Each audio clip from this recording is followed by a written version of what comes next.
এই দেখুন বন্ধুরা, মেয়ের আবদারে, বড় মেয়ের আবদারে বলতে পারেন।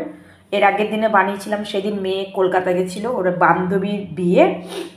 তো ওখানে সবাই মিলে আইবুড়ো ভাত খাইয়েছিল, ওরও নিমন্ত্রণ ছিল, যার জন্য খেতে পাইনি। এই দেখুন আজকে আবারও বানিয়েছি।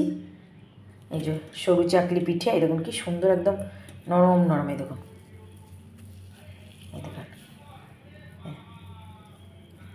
কলাইয়ের ডাল, চালগুড়ি, আতপ চাল দিয়ে, কলাইয়ের ডাল দিয়ে এটা করেছি সরু চাকলি পিঠে। আর এই যে পায়েস, গুড়ের পায়েস। মেয়ে বললো মা একটু পায়েস বানাও। এই পিঠেটা করলে পরে হয় একটু ঝোলা ঝোলা গুড়, নাহলে একটু পায়েস, এসব ছাড়া ভালো লাগে না। তো সিমাইটা আনা ছিল না, নাহলে সিমাইয়ের পায়েসই বানাতাম।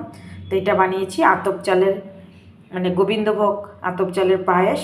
আর এই যে আজকে আমাদের মেনু, এই যে সরু চাকলি পিঠে। এটাই আমাদের আজকে রাত্রেবেলার ডিনার। তো ভিডিওটা এখানেই শেষ করছি। কেমন লাগলো অবশ্যই জানাবেন। ঠান্ডা পড়েছে, সবার বাড়িতে এবার পিঠে শুরু হবে, আমাদের একটু আগে আগেই হয়ে গেছে এবারে। তো এখানেই রাখছি, আবারও দেখাবো না একটা ভিডিওর সাথে।